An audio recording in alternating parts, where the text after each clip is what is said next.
सो hi everyone, कैसे हो आप लोग। उम्मीद करता हूँ बहुत ही बढ़िया होंगे। तो आज की वीडियो में हम डिस्कस करेंगे कि आप दिसंबर से पढ़ करके अपने एग्जाम में कैसे अच्छे मार्क्स ला सकते हो। तो यार मैं तुम लोग को बताना चाहता हूँ कि अभी आपके पास में सिर्फ और सिर्फ 2 महीने बचे हैं, यानी कि आपका बोर्ड एग्जाम जो आने वाला है उसके लिए आप सिर्फ 2 महीने अपनी तैयारी को कर सकते हो। अब इन 2 महीनों में आप कैसे अपने एग्जाम में अच्छे मार्क्स लेकर के आओगे, कुछ ऐसे तरीकों के बारे में हम लोग डिस्कस करने वाले हैं आज की वीडियो में। तो चलिए आज की वीडियो को शुरू करते हैं। तो यार वीडियो शुरू करने से पहले मैं तुम लोग को बताना चाहता हूँ कि अगर तुम लोग ना चैनल को सब्सक्राइब नहीं किए हो तो फिर कर लो, क्योंकि यहाँ पर इस तरह की वीडियोस आपको मिलती रहेगी। और अगर आपको वीडियो पसंद आती है, वीडियो को पूरा देखिएगा, ठीक है। और लास्ट में आप वीडियो को लाइक भी कर सकते हो। तो यार अगर तुम लोगों ने अभी तक बिल्कुल भी पढ़ाई नहीं किया है, ठीक है, या फिर कुछ स्टूडेंट हैं जो कि कुछ पढ़ाई कर चुके हैं, यानी कि कुछ उनका रिवीजन हो चुका है, तो आप कैसे अपने एग्जाम में 98% लेकर के आओगे। अगर आपने कुछ भी नहीं पढ़ा है, ठीक है, तो फिर आपको घबराने की कोई बात नहीं है। अगर आप इस वीडियो को पूरा देख लेते हो तो फिर आप जो है अपने एग्जाम में अच्छे नंबर ला सकते हो। इस वीडियो में आपको कुछ ऐसे तरीके बताऊंगा जिनको फॉलो करके आप आसानी से अपने एग्जाम में अच्छे मार्क्स ला सकते हो। वो तरीके कौन कौन से हैं, चलिए डिस्कस करते हैं। तो यार उससे पहले मैं तुम लोग को बताना चाहता हूँ कि देखो यार, सिर्फ 2 महीने बचे हैं और इन 2 महीनों में आपको बहुत ही कड़ी मेहनत करना पड़ेगा।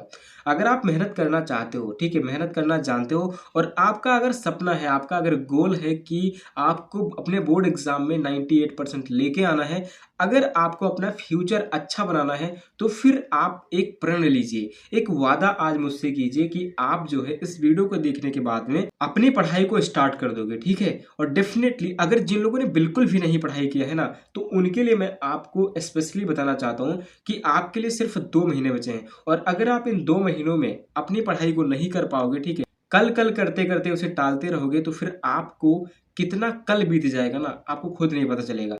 तो इसलिए मैं आज आपसे वादा करवाना चाहता हूँ कि आज मेरे से आप वादा करो कि आप आज से इस वीडियो को देखने के बाद में पढ़ाई को स्टार्ट कर दोगे और आप लगभग 15 घंटे आप पढ़ाई करना शुरू कर दोगे। देखो यार, अगर तुम लोग ना इस वीडियो को देख रहे हो ना, तो मेरा एक पर्पस है कि भाई आप लोग अच्छा मार्क्स लेकर के आओ, और उसके लिए आपको मेहनत करना पड़ेगा। देखो यार, मैं तुम लोग को सिर्फ बता देता हूँ कि भाई आपको इस तरीके से चलना है, ठीक है, इस रास्ते पे चलना है, आपको ऐसा ऐसा करना है, आपका एग्जाम में अच्छे मार्क्स आ सकते हैं। लेकिन अगर आप उन सारे तरीकों को नहीं फॉलो करते हो तो फिर आपका एग्जाम में अच्छा मार्क्स कैसे आ सकता है। जिन्होंने बिल्कुल भी पढ़ाई नहीं किया है, मैं उन लोगों को बताना चाहता हूँ, स्पेशली बताना चाहता हूँ कि यार तुम लोग आज से पढ़ाई स्टार्ट कर दो। अगर आप आज से स्टार्ट नहीं कर पाओगे तो फिर आपके लिए बहुत ही मुश्किल हो जाएगा। पास तो हो जाओगे, मैं ऐसा तरीका बताऊंगा जिनसे आप पास तो हो जाओगे, लेकिन अपने एग्जाम में अच्छे मार्क्स नहीं ला पाओगे। यार अच्छे मार्क्स लेकर के आओ, आपका फ्यूचर अच्छा होगा। तो इसलिए आज से पढ़ाई करना स्टार्ट कर देना, ठीक है। तो यार आप लोग के पास में सिर्फ 2 महीने बचे हैं। अब आपको करना क्या है, मैं कुछ चीजें बताता हूँ, कुछ तरीके बताता हूँ जिनको फॉलो करके आप अपने एग्जाम में अच्छे नंबर ला सकते हो। देखो तरीका क्या है, सिंपल तरीका है और आपको फॉलो करना पड़ेगा, ठीक है। अगर नहीं फॉलो करोगे तो फिर ये आपके लिए दिक्कत खड़ी कर सकता है आपके एग्जाम में। देखो सबसे पहला जो तरीका है वो आपको मैं बताना चाहता हूँ कि जो इम्पोर्टेंट पॉइंट है उसको सबसे पहले आपको कवर करना है। अब आप कहोगे कि भैया ये तो मुझे भी पता है कि इंपॉर्टेंट पॉइंट सबसे पहले पढ़ना चाहिए, ठीक है। आपने YouTube पर बहुत सारी वीडियोस देखा होगा और आपको वहां पर भी ऐसे ही कुछ बताया गया होगा कि आप सबसे पहले इंपॉर्टेंट टॉपिक को पढ़ लो, तो आपका एग्जाम में अच्छे नंबर आएंगे। तो यार मैं कहना चाहता हूँ कि यार वीडियो को पूरा देखो, ठीक है। आपका डाउट जो है ना, ये जो उठ रहा है ना, ये क्लियर होता चला जाएगा। तो मेरा मतलब ये है कि अगर आप इंपॉर्टेंट पॉइंट कवर कर लेते हो, लाइक अगर मैं एग्जांपल लूँ, आप मैथ का सिलेबस कंप्लीट कर रहे हो और मैथ के सिलेबस में आपने देखा कि एक क्वेश्चन है जो कि 8 नंबर का आपके एग्जाम में पूछा जाता है। अब आप क्या करोगे, आप मुझे कमेंट करके बताना कि आप क्या करोगे। वो 8 नंबर वाला टॉपिक सबसे पहले तैयार करोगे या फिर जो 2 नंबर का क्वेश्चन पूछा जा रहा है उसको सबसे पहले तैयार करोगे, आप क्या करोगे। देखो सबसे पहले आपको करना क्या होगा कि सबसे पहले जो ज्यादा नंबर का क्वेश्चन पूछा जा रहा है आपके बोर्ड एग्जाम में, उसको आपको तैयार करना होगा। अगर आपका एक बात सोचो कि अगर आपका 2 नंबर का क्वेश्चन बोर्ड एग्जाम में छूट भी जाता है, ठीक है, और अगर आप 8 नंबर वाला क्वेश्चन कर ले जाते हो तो फिर आपका ज्यादा लॉस नहीं होगा। लेकिन वहीं पर अगर आपका 2 नंबर का क्वेश्चन कर ले जाते हो, 8 नंबर का क्वेश्चन छूट जाता है, तो भाई 8 नंबर बहुत ज्यादा होता है। आप इस बात को ध्यान में रखो, 8 नंबर बहुत ज्यादा होता है। अगर आपका 8 नंबर छूट जाता है ना, तो फिर आपके लिए आगे समस्या हो सकती है। तो सबसे पहले आपको करना क्या है, सबसे पहले आपको सिलेबस को उठाना है। सिलेबस में आपको देखना यह है कि सबसे ज्यादा इंपॉर्टेंट टॉपिक कौन कौन से हैं और सबसे ज्यादा जो नंबर वाले क्वेश्चन है, यानी कि जो 8 नंबर, 7 नंबर, 5 नंबर, जो ज़्यादा नंबर का क्वेश्चन आपके बोर्ड एग्जाम में आ सकता है, वो कौन कौन से क्वेश्चंस बन सकते हैं। तो इसको आपको एनालाइज करना पड़ेगा। कैसे करना है, अगर आपको नहीं समझ में आ रहा है, आप मुझे कमेंट करो यार, आपका भाई है, ठीक है, आपको सॉल्यूशन देगा। मान लो आप पीसीएम से हो, ठीक है, फिजिक्स केमिस्ट्री मैथ से पढ़ाई कर रहे हो, तो मैं आपको बताना चाहता हूँ, स्पेशली बताना चाहता हूँ, क्योंकि मैं भी पीसीएम से पढ़ा हूँ, ठीक है, मैं भी फिजिक्स और केमिस्ट्री और मैथ से पढ़ा हूँ।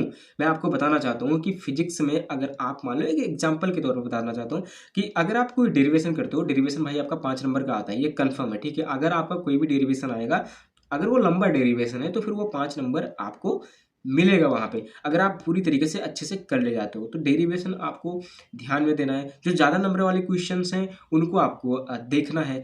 अब आप इन टॉपिक को, जो इम्पोर्टेंट टॉपिक है, उन्हें कैसे ढूंढ सकते हो, है ना। एक ट्रिक बताता हूँ आप सभी को। ट्रिक क्या है, बहुत ही इंपॉर्टेंट तरीका है, वो ये है कि आपका PYQ। देखो, PYQ का मतलब क्या होता है, प्रीवियस ईयर क्वेश्चन पेपर। अब आपको प्रीवियस ईयर क्वेश्चन पेपर कहाँ मिलेगा भाई, मार्केट में चले जाओ यार, अनसॉल्व पेपर मिलता है, ठीक है, 55 रुपये का मिलेगा, 50 रुपये का मिलेगा, आप ले लो यार। अगर आपको एग्जाम में अच्छा नंबर करना है, यानी लेके आना है, तो फिर आपको लेना पड़ेगा, खर्च तो करना पड़ेगा। और अगर आप खर्च नहीं करना चाहते हो ना, तो फिर फटाफट से सब्सक्राइब कर लो, क्योंकि मैं इस चैनल पर आपको एक प्लेलिस्ट बना करके दे रहा हूँ, ठीक है, प्रीवियस ईयर क्वेश्चन पेपर का। और उसमें आपको पिछले 5 साल के क्वेश्चन पेपर हर एक सब्जेक्ट का मिल जाएगा।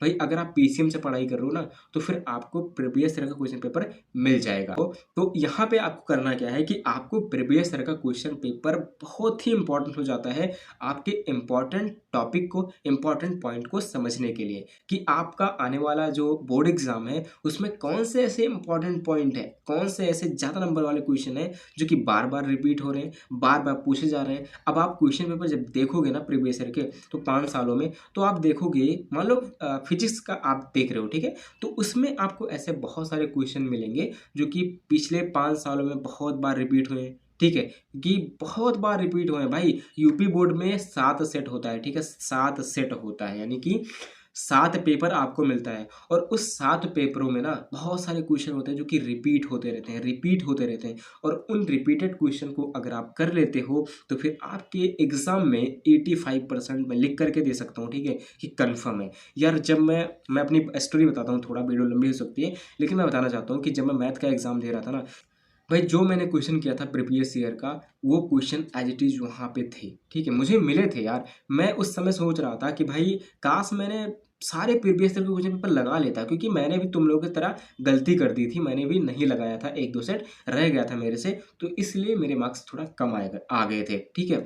तो मैं तुम लोग से कहना चाहता हूँ कि एज इट इज़ क्वेश्चन वहाँ पे मिल जाते हैं। और मैथ में तो बेसिकली स्पेशली मैं तुम लोगों को बताना चाहता हूँ कि मैथ में आपको डेफिनेटली प्रीवियस ईयर का क्वेश्चन पेपर करना है, क्योंकि वहाँ पे एज इट इज क्वेश्चन वहाँ पे मिलते हैं। तो मैंने बताया कि आपको इंपॉर्टेंट टॉपिक कवर करना है, जो ज़्यादा नंबर का क्वेश्चन है, आने वाला है, उसे कवर करना है। कवर कैसे करना है, मैंने आपको बता दिया कि आपको प्रीवियस ईयर का क्वेश्चन पेपर सॉल्व करना है, ठीक है। ये भाई अगर अगर करना चाहते हो ना, अगर अच्छा मार्क्स लेना चाहते हो ना, तो सिर्फ आपके पास 2 महीने, और इस 2 महीने में आपको 15-15 घंटे पढ़ाई करनी है, और 15 घंटे में आपको रिवीजन भी करना है, आपको प्रीवियस ईयर का क्वेश्चन पेपर भी सॉल्व करना है, ठीक है, आपको स्कूल भी जाना है, आपको ट्यूशन भी जाना है, आपको बहुत सारे काम करना है। और जो बहुत सारे काम करता है ना, तो वही तो सफल होता है यार, मेहनत करना पड़ेगा आपको। दूसरा पॉइंट है, दूसरा जो तरीका है, टिप्स कह लो आप, जो कुछ भी कहना हो आप कह लो, टाइम टेबल। यार बहुत से स्टूडेंट होते हैं जो टाइम टेबल बना करके ना तकिए के नीचे ठूंस देते हैं, भाई पढ़ा रहने दो टाइम टेबल का, तो मेरे को कुछ भी घंटा फर्क नहीं पड़ता है, पढ़ रहने दो। टाइम टेबल बना बना करके मैंने रख लिया, कापी के बीच में लगा दिया, पन्नों के बीच में रखा है, रखा रहने दो। मैं तो भाई अपने मन से पढ़ाई करूंगा, जब मुझे मन करेगा तब मैं पढ़ाई करूंगा। भाई इस तरीके को छोड़ दो ना, आज से बंद कर दो। अगर आपको एग्जाम में अच्छे नंबर लेकर के आना है, तो फिर आपको टाइम टेबल को फॉलो करना पड़ेगा। अगर आप एक बेहतरीन टाइम टेबल नहीं बना सकते हो, तो आप मुझे कमेंट करो, लेकिन आप कोशिश करो कि अपने अकॉर्डिंग टाइम टेबल बनाओ। अगर आप अपने अकॉर्डिंग टाइम टेबल बना लेते हो, तो फिर वो टाइम टेबल आपको कहाँ से कहाँ पहुँचा देगा, ये आप सोच भी नहीं सकते हो। तो अपने स्टडी को, अपने स्टडी प्लान को इस तरीके से कैटेगराइज करो, इस तरीके से प्लान बनाओ, इस तरीके से टाइम टेबल बनाओ, ताकि आपकी पढ़ाई अच्छे से हो, 15 घंटे आप आसानी से पढ़ सको, और उसमें आप मैक्सिमम इंपॉर्टेंट टॉपिक कवर कर सको, जिससे आपके एग्जाम में अच्छे नंबर आ सकें। और तीसरा तरीका मैं तुम लोगों को बताना चाहता हूँ जो कि बहुत ही सिंपल है और बहुत सारे वीडियोस में आपने देखा होगा कि रिवीजन। यार रिवीजन भाई अगर है यार इम्पोर्टेंट तो बताना पड़ेगा। अब आप कहोगे कि भाई तुम यार रिवीजन ही बताते हो कि रिवीजन करो रिवीजन करो, कितना रिवीजन कर लो भाई, रिवीजन तो कर रहा हूँ। फिर रिवीजन करो यार। अगर आप रिवीजन कर लेते हो ना तो फिर रिवीजन ही एक की है, एक सक्सेस की है, समझ लो आपके एग्जाम में अच्छे मार्क्स लाने के लिए। अगर आप मान लो ठीक है, चलो कोई बात नहीं है, मैं बताता हूँ। मान लो कि आपको एक एक मैथ का सवाल है, ठीक है, एक मैथ का सवाल है मान लो, और आपने उसे एक बार किया, ठीक है, आपको समझ में थोड़ा सा आया, है ना, आप को इतना समझ में आ गया कि हाँ अगर कोई क्वेश्चन दे देगा तो मैं कर लूंगा, ठीक है। अगर आपने उसी क्वेश्चन को 3 बार 4 बार 5 बार 10 बार प्रैक्टिस कर लिया ना, तो फिर आपको क्या लगेगा, क्या सोच रहे हो आप? उस क्वेश्चन को आप बिना देखे कर सकते हो, बिना देखे आप कर सकते हो उस क्वेश्चन को भाई, यानी कि इतना रट जाएगा आपको। तो रिवीजन बहुत ही ज़रूरी है। अगर आप रिवीजन कर रहे हो, मान लो फिजिक्स का रिवीजन कर रहे हो भाई, आज आप जो है थोड़ा टाइम लगेगा आपको रिवीजन करते हुए। जब आप उसी टॉपिक को उसी चीज़ को बार बार देखते रहोगे ना तो फिर आपका रिवीजन अच्छा होता जाएगा, और उसे एक बार देख लोगे ना तो फिर आपकी माइंड में बैठ जाएगा। यानी कि जो 5 बार रिवीजन कर चुके हो उसे एक बार देखोगे आपको समझ में नहीं आएगा, बिल्कुल आ जाएगा ना। तो रिवीजन बहुत ज़रूरी है। तो यार ये जो टॉपिक थे ये मैंने बताया, जो तरीका था वो मैंने बता दिया है, अब आपको फॉलो करना है। क्योंकि ये तरीके बहुत ही अनमोल नहीं है, बहुत ही अजीब नहीं है, और कहीं से मैंने ऐसा तो नहीं है कि भाई ऐसा तरीका मैंने निकाल लिया कि भाई मैं तुम लोग को दे दूं और भाई घोल करके पी लो, आपके एग्ज़ाम में अच्छे नंबर आ जाएंगे। ऐसा बिल्कुल भी नहीं है भैया। मैं जो तरीके बताया हूँ आप इसे फॉलो करो और अपने एग्ज़ाम में अच्छे नंबर की कामना करो। इस वीडियो को देखने के बाद में आपको बैठ जाना है पढ़ाई करने के लिए, और सिर्फ समझ लो कि 2 महीने नहीं, सिर्फ 1 महीने बचे हैं, सिर्फ 1 महीने बचे हैं। और छोटे छोटे गोल्स बनाओ कि मुझे आज 15 घंटे पढ़ाई करके 3 चैप्टर खत्म करना है, ठीक है, 4 चैप्टर खत्म करना है। अरे नहीं 4 हो रहा है यार, 3 4 2 तो खत्म करो ना।